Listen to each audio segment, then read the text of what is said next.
se retrouve pour une nouvelle vidéo où on va vous parler d'exfoliation et d'acide. Parce que dans la première vidéo qu'on a fait par rapport à la routine quotidienne, on n'a pas parlé d'exfoliation. Qui dit exfoliation dit acide, donc on va en profiter parce qu'on a remarqué qu'en fonction des questions qu'on nous posait, il y a plein de gens qui ne savent pas vraiment ce que c'est les acides et qui étaient un peu perdus. Donc voilà, on va vous expliquer parce que c'est ça qui fait le taf le plus important en vrai dans la routine. Donc première chose, pourquoi est-ce qu'il faut exfolier sa peau? Alors tout d'abord, l'exfoliation dans le langage courant, c'est l'étape du gommage qui sert à faire tomber les peaux mortes, qui va laisser montrer la nouvelle peau qui sera plus saine, ça va rendre le teint plus lumineux, enfin, c'est une étape très importante dans une skincare. Alors il faut savoir que quand on parle d'exfoliation, il y a deux types d'exfoliation. Vous avez l'exfoliation physique et l'exfoliation chimique. Tout d'abord on va parler de l'exfoliation physique. Qu'est-ce que c'est?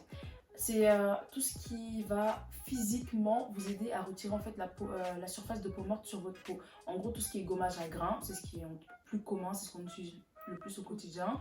Ça va être les brosses que vous allez, avec quoi vous allez frotter votre visage quotidiennement, les gants, en tout cas tout ce qui va retirer de manière physique la peau morte.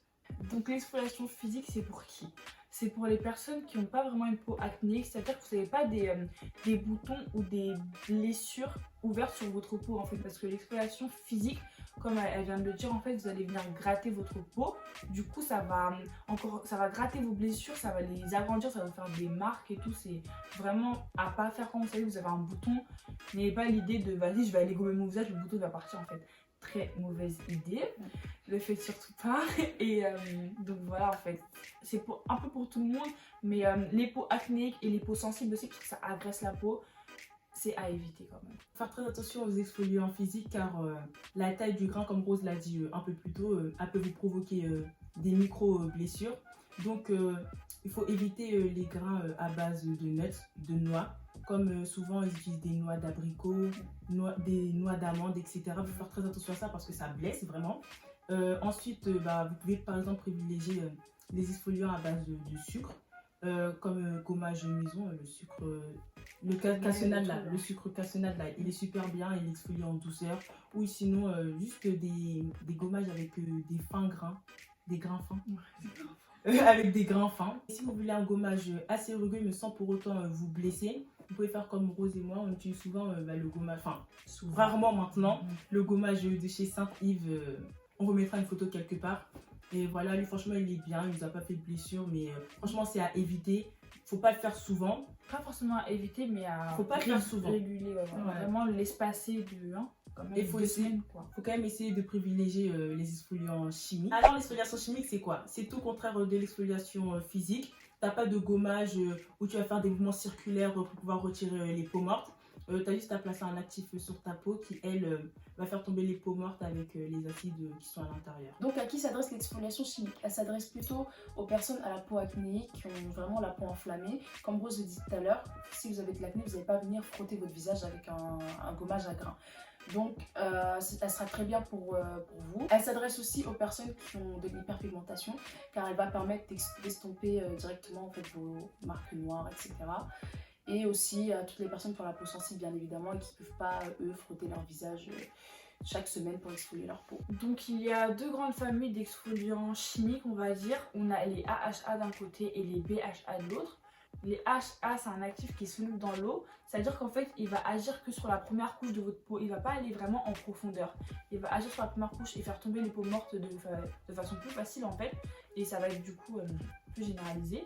Par contre les BHA c'est un acide qui va un peu plus aller dans votre peau, dans la couche inférieure de la peau, et qui va vraiment pénétrer en fait. Donc voilà la différence entre les deux grandes familles. On va vous présenter trois acides les plus connus et voilà.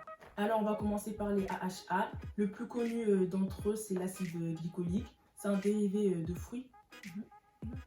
Donc il est naturel, il va bien pour tout le monde. Bon après si t'as vraiment la peau super sensible, il peut un tout petit peu t'irriter sur les bords, mais logiquement il passe pour tout le monde vu que c'est le plus connu, il est à peu près dans tous les produits exfoliants. Donc voilà. Du coup pour les personnes sensibles qui eux ne peuvent pas utiliser l'acide glycolique, qui serait un peu trop irritant pour eux, il y a l'acide lactique qui lui est un dérivé, comme vous l'avez entendu, de lait. Mais lui justement il est beaucoup plus doux sur la peau et il sera du coup plus adapté pour les peaux sensibles. Il est très adapté aussi pour les peaux sèches car il hydrate aussi la peau. Et voilà, et donc si vous avez un peu peur d'utiliser les acides glycoliques, l'acide lactique sera la meilleure solution pour vous. Ensuite, concernant les BHA, il y a un acide, enfin the acide en fait, super connu, l'acide salicylique, qui est un acide vraiment pour les peaux acnéiques. Parce que comme je vous l'ai dit précédemment, les BHA en fait, c'est des trucs qui vont aller vraiment de la couche inférieure de votre peau. C'est-à-dire qu'ils vont aller chercher le sébum en dessous, vraiment vider vos pores en fait, et du coup ça va vous enlever vos boutons, ça va vider vos pores, ça va Purifier la peau. voilà. Tout en purifiant votre peau, il va aussi vous aider à vous débarrasser des points noirs. Et vu qu'il va vider vos pores, en fait, ça va vous les resserrer. Le pore, il aura plus de raison d'être ouvert. Il va être vide, ça va resserrer, ça va flouter votre peau et tout. C'est génial pour les peaux grasses qui ont très souvent les pores ouverts et les peaux acnéiques qui, du coup, ont besoin de se débarrasser de leurs boutons, etc. Donc, quand vous entendez le mot acide, là, faut pas commencer à paniquer en mode oh, ça va me brûler la peau, je sais pas quoi, je me fondre et tout. Parce que moi aussi, je vous cache pas au départ, je pensais trop que, je sais pas, c'était acide quand même, ça fait peur un peu. Genre, ça allait me faire un délire de javel. Mais pas du tout, franchement. Le taf qu'il fait, il est largement plus mieux que ce que les exfoliants physiques font. Par contre, faut pas en abuser quand même. Et aussi, comme on a dit dans notre précédente vidéo, si vous l'avez pas vu, allez la voir. Lorsqu'on applique des acides sur son visage, faut quand même se protéger avec un SPF, crème solaire. Donc voilà. Donc la deuxième mise en garde qu'on voulait faire, c'est vraiment n'abusez pas des acides en fait, parce que là on vous a dit que c'est vraiment important, que ça va tout changer dans votre routine, enfin c'est vraiment le truc actif, le truc qui va agir dans votre routine, mais allez pas prendre un nettoyant avec un acide, un toner avec un acide, un sérum avec un acide, une crème avec un acide, et au bout d'un moment arrêtez, vous allez vous brûler la peau, vraiment ça va faire tout le contraire de ce que vous recherchez, donc cherchez vraiment un produit, voilà, un produit spécifique dans lequel vous mettrez votre acide. D'ailleurs, concernant les produits contenant des acides, il y a certains produits qui sont inadaptés au type d'acide. Par exemple, l'acide salicylique, lui, il va agir directement lorsque vous l'aurez posé sur votre peau. Du coup, c'est un acide qui peut s'utiliser en nettoyant. Ça gêne pas, c'est tout aussi efficace en fait. Alors que l'acide glycolique, lui, ne fonctionnera pas du tout en nettoyant pour le visage, parce que lui ne peut pas agir en fait dans l'immédiat. Lui, il a besoin vraiment d'être dans un produit qui va rester sur votre peau, donc comme un sérum, une crème ou un toner. En gros, quelque chose que vous allez laisser sur la peau. Donc faites très attention à ça, parce que clairement vous faites arnaquer. On a oublié de vous dire que pour les peaux texturisées, vraiment l'acide glycolique, il est vraiment génial. Surtout le toner de chez The Ordinary, qui est à 7% d'acide glycolique. Et vraiment, il arrive à vraiment affiner le grain de peau, et vous aurez une peau lisse et très bien. C'est un toner du soir, c'est mieux d'appliquer le soir hein, vu qu'il y a des acides. Ah oui. Et on a oublié de vous dire aussi par rapport aux acides, surtout quand vous êtes débutant et que vous n'avez jamais utilisé d'acide, faites attention au pourcentage. Il faut commencer petit à petit. Ouais, faites attention au pourcentage en fait. Sur tous les trucs où il y a de l'acide, il y a écrit les pourcentages. Commencez pas un produit qui a 30% d'acide en fait. Ouais. Commencez petit à petit avec les 5%, les 7% 2% maximum. Ouais, Ouais, il y a 2%. 2%. Du coup, vous restez surtout les produits avec des pourcentages assez faibles quand c'est vos premières utilisations et pas trop récurrents en fait. Si c'est dans un sérum, utilisez le sérum genre ou le toner par exemple 2 fois par semaine. Pour la première semaine, après pour les 2 premières semaines, après 3 fois. Allez-y petit à petit parce que effectivement c'est pas dangereux pour la peau, mais quand même c'est quand même un truc auquel vous n'êtes pas habitué. Et donc voilà, ce sera tout je pense, non? Ouais, je pense qu'on a dit le plus important. Donc voilà, là vous êtes bien renseignés. Quand vous choisissez des produits, lisez la liste des ingrédients, renseignez-vous sur ce qu'il y a dedans. Et voilà, ça devrait bien se passer pour votre peau. Si vous avez des questions, bien évidemment, posez-les en commentaire ou sur nos réseaux, on vous laissera nos Snap, Insta, tout ça.